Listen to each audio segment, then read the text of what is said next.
Hi viewers, మనం వచ్చేసి విద్య పరమార్థము ఉపవాచకము 4వ పాఠము 6వ తరగతి తమిళనాడు గవర్నమెంట్ చూస్తూ ఉన్నాము. విద్య నేర్చుకోవడం వలన ఏంటి అనేటువంటిది మనం తెలుసుకుందాము. కమనీయమైనటువంటి విద్య కామధేనువులాగా కామితార్థాలు కలుగచేస్తుంది. అంటే కామధేనువు అంటే అన్ని వరాలను ఇచ్చేటువంటి దాన్ని ఏమంటారంటే కామధేనువు అంటారు. అది ఒక పశువు అనమాట. ఆ యొక్క కామధేనువు దేవతల దగ్గర ఉంటుంది అనమాట. సో అన్నీ మనకు సమకూరుస్తుంది. సో కమనీయమైనటువంటి శ్రద్ధని ఏమంటారు అంటే కామధేనువుతో అంటారనమాట.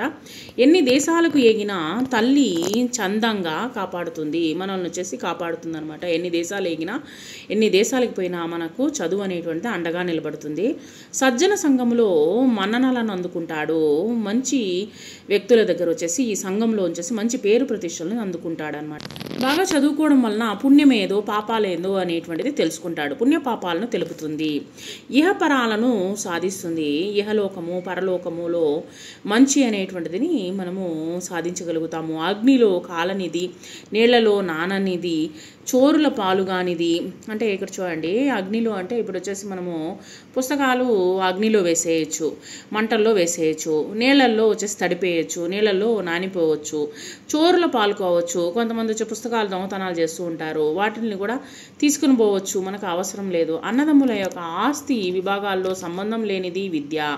సో ఇప్పుడు వచ్చేసి అన్నదమ్ములు వచ్చేసి ఆస్తులు ఉన్నాయనుకోండి, కొట్లాడుకుంటారు. సో ఈ విధంగా వచ్చేసి ఆస్తుల్ని పంచుకుంటూ ఉంటారు. సో ఈ యొక్క విద్యను వచ్చేసి పంచుకునేదానికి లేదు. మన యొక్క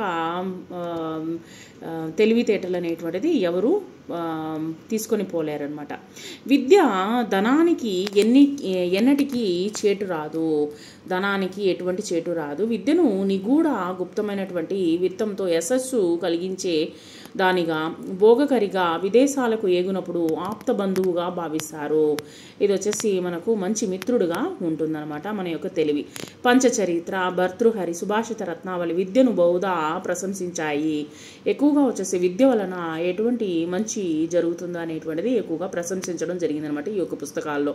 కేశపాశాలు, పుష్ప సుగంధాలు, తర్వాత వచ్చేసి ఆభరణాలు నిజమైనటువంటి భూషణాలు కావని, తర్వాత వచ్చేసి కేశపాశాలు అంటే తలలో పెట్టుకునేటువంటివి అనమాట. పుష్ప సుగంధాలు, పూలు, వాటికి సంబంధించినట్టు సుగంధాలు మనము అత్తర్లు ఇవన్నీ పూసుకుని ఉంటామన్నమాట. సెంట్లు ఇవన్నీ ఉంటాయి. ఆభరణాలు నిజమైనటువంటి ఆభరణాలు అని అనుకుంటాం అనమాట అందరం వచ్చేసి.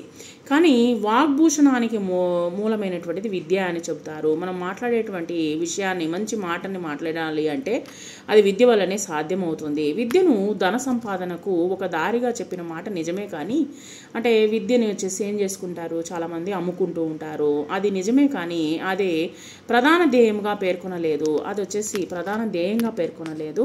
విద్య భోగకరిగా మాత్రమే గుర్తిస్తే లోకానికే విద్య వల్ల మేలు కంటే కీడే ఎక్కువ కలుగుతుంది. విద్య విచక్షణ జ్ఞానాన్ని పెంచే ఉత్తమ సాధనము. మనం వచ్చేసి తెలివితేటలను పెంచేటువంటి ఉత్తమ సాధనంగా పనిచేస్తుంది. విద్య పరమార్థము, లోకహితము, సాటి వాడికి తోడ్పడని విద్య నిరర్ధకం అనమాట. ఇతరులకు ఉపయోగపడాలి. అటువంటి విద్యను వచ్చేసి మనము బోధించాలి. అంటే ఇక్కడ వచ్చేసి ఇక్కడ చెప్పడానికి అర్థం ఏంటి అంటే ఇతరులకు ఉపయోగపడాలి. ఆ యొక్క చదువు అనేటువంటిది ఇతరులకి ఉపయోగపడాలి. కానీ ఆ యొక్క విద్య చదువుకున్నాము కదా అనేటువంటిది అహంకారంతో ఉండకూడదు అనమాట. సో పరమార్థము అంటే మనం చదువుకోవడము వలన ఉపయోగం ఏంటి అంటే నేను చెప్తున్నాను, నిజంగానే చెప్తున్నాను. ఇక్కడ ఏంటంటే నేను చదువుకున్నటువంటి చదువుకు మీకు నా వల్ల చేతనైనంత సహాయం అనేటువంటిది నేను చేయగలుగుతున్నాను. దీనివల్ల అంటే చాలామంది అనుకుంటా ఉంటారు యూట్యూబ్లో వచ్చేసి బాగా సంపాదించుకుంటున్నారేమో అని అనుకుంటారు. నెవర్. ఏమీ లేదు. సంపాదించుకోవాలంటే అడ్వర్టైజ్మెంట్లు రావాలి. నా యొక్క క్లాసుల్లో ఒక్క అడ్వర్టైజ్మెంట్ కూడా రానే రాదనమాట. సో అడ్వర్టైజ్మెంట్లు లేకుండానే చదువు అనేటువంటిది ఇస్తున్నాను. నాకు చేతనైనంత సహాయం అనేటువంటిది నా వల్ల మీకు ఏదైనా ఉపయోగం ఉంటే కానీ దాంట్లో మీరు మీ పిల్లలకి చెప్పుకోవడానికో లేకపోతే మీ ప్రైవేట్లో వచ్చేటువంటి పిల్లలకి చెప్పుకునేదానికి ఉపయోగపడుతుంది అనేటువంటి మంచి ఉద్దేశంతోనే ఈ యొక్క విద్యని చెప్పడం జరుగుతుంది. కానీ నా యొక్క స్వార్థం కోసం నేను చదువు అనేటువంటిది ఇక్కడ ఇవ్వడం లేదు. సో ఇది మీరు గుర్తించాలన్నమాట. కాబట్టి విద్య విచక్షణ జ్ఞానాన్ని పెంచే ఉత్తమ సాధనము. విద్య పరమార్థం లోకహితము. సో సాటివాడికి తోడ్పడనేటువంటి విద్య నిరర్ధకము. మనం అందరం చదువుకున్నాం కదా, నా వల్ల చేతనైనంత సహాయం అనేటువంటిది ఇతరులకు పోవాలి అనేటువంటి ఉద్దేశంతోనే, మంచి ఉద్దేశంతోనే ఈ యొక్క పనిని నేను చేస్తున్నాను. ఒక గురువు 3 శిష్యులకు విద్య బోధించారు. గురువు గారు, మా విద్యాభ్యాసం పూర్తయింది, మాకు సెలవు ఇప్పిస్తారా అని ప్రార్థించారన్నమాట శిష్యులు. గురువు గారు శిష్యులను ఆశీర్వదించారు. శిష్యులు మూటాముల్లే సర్దుకొని ఇళ్ళకి పోవడానికి సిద్ధమయ్యారు. సరే, ఇంకా చదువు అయిపోయింది కదా, ఇంటికి వెళ్ళాలని ప్రయత్నం చేస్తున్నారు. ఆ కాలంలో గురుకులం అనేటువంటిది ఉండేదన్నమాట. సో గురువు దగ్గరికి వెళ్ళి చదువుకునే వాళ్ళు ఎన్ని సంవత్సరాలంటే ఒక దాదాపు 5 సంవత్సరాలు పిల్లవాడుగా ఆ గురువు దగ్గర అప్పగిస్తారు. ఆ పిల్లవాడికి వచ్చేసి అన్ని విద్యలు నేర్పించి 17 ఏళ్ళు 18 ఏళ్ళు యుక్త వయసు రాగానే పంపిస్తారనమాట.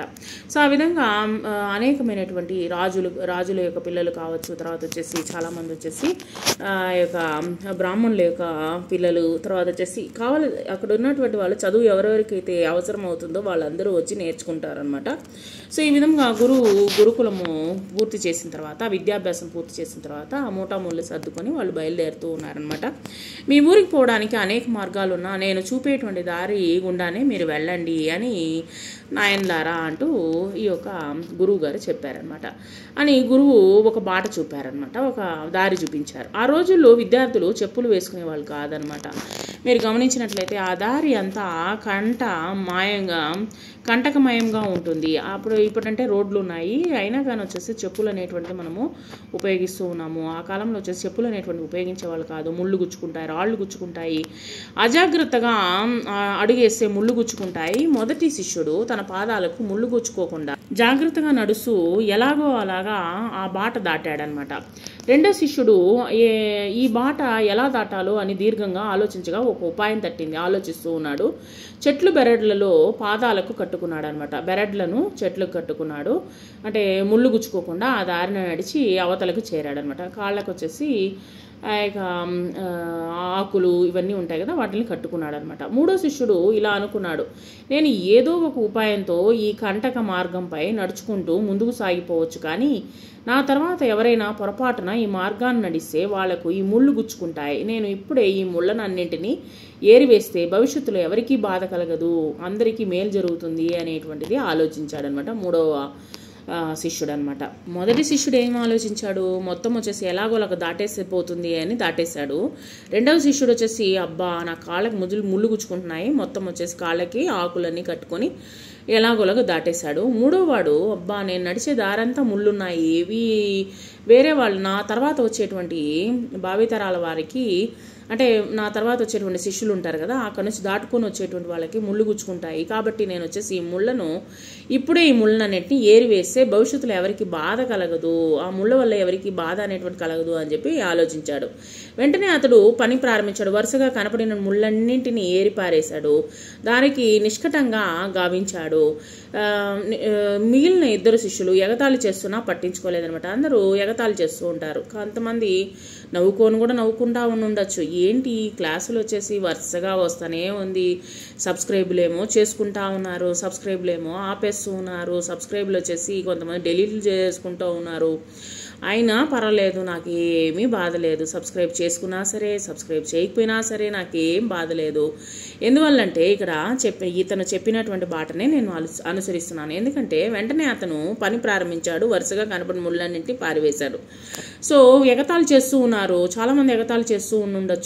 ముళ్ళు ఏరేటప్పుడు అవి కాళ్ళకు చేతులకు గుచ్చుకుంటున్నా లెక్క చేయలేదనమాట. మీకు తెలుసో తెలీదో, నాకు అన్ని ఆరోగ్య సమస్యలు ఉన్నా కానీ నేను మీకోసంగా అది పనిగా మీకు వచ్చేసి ఆ యొక్క అక్షరాలు సరిగ్గా రాయలేకపోతూ ఉన్నాను, అంటే చెయ్యి వణుకు వస్తుంది, అయినప్పటికీ మీకోసంగా వచ్చేసి నేను ఏదో ఒకటి చెప్పాలి, రాయాలి, మీకోసంగా ఏదో ఒకటి ప్రిపేర్ చేయాలన్న ఉద్దేశంతో వీపు నొప్పిగా ఉన్నప్పటికీ నేను వచ్చేసి మీకోసం చేస్తూ ఉన్నాను అనమాట. ఈ పనిని, మంచి పనిని చేస్తూ ఉన్నాను. అదేవిధంగా ఈ పిల్లవాడు వచ్చేసి కాళ్ళకి చేతులకి ముళ్ళు గుచ్చుకుంటున్నాయి, ఓ పక్క ఎగతాళి చేస్తూ ఉన్నారు, తను అనుకున్న పని పూర్తి చేస్తూ ఆ ముళ్ళ బాటను దాటేశాడనమాట, ఎలాగోలాగా క్లియర్ చేసేసాడనమాట. సరే, గురువు గారు వేగంగా వచ్చి అక్కడకు చేరారు. మూడో శిష్యుడిని ప్రశ్నించారు, ఎందుకు దారిలోని ముళ్ళన్నీ ఏరివేశావు అని అడిగాడనమాట. అప్పుడు గురుదేవ, వ్యక్తి వేరు సమాజం వేరు కాదు, వ్యక్తి సమాజ శ్రేయస్సును కోరుకోవాలి. ఇక్కడ నేను చేసేది కూడా అదే అన్నమాట. అప్పుడే వ్యక్తులందరూ సుఖంగా ఉంటారు. సమాజం లేనిదే వ్యక్తి అనేటువంటిది లేడు. సమాజ స్వరూపమే సర్వేశ్వరుడు. సర్వేశ్వరుని పూజించినటువంటి వ్యక్తికి ఇహపరాల్లో సుఖాలు అనేటువంటిది కలుగుతాయి.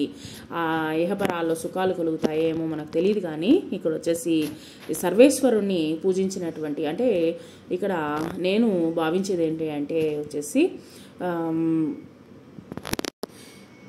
మానవ సేవయే మాధవ సేవ అనేటువంటిది నా యొక్క లక్ష్యంగా నేను చేస్తూ ఉన్నాను అనమాట.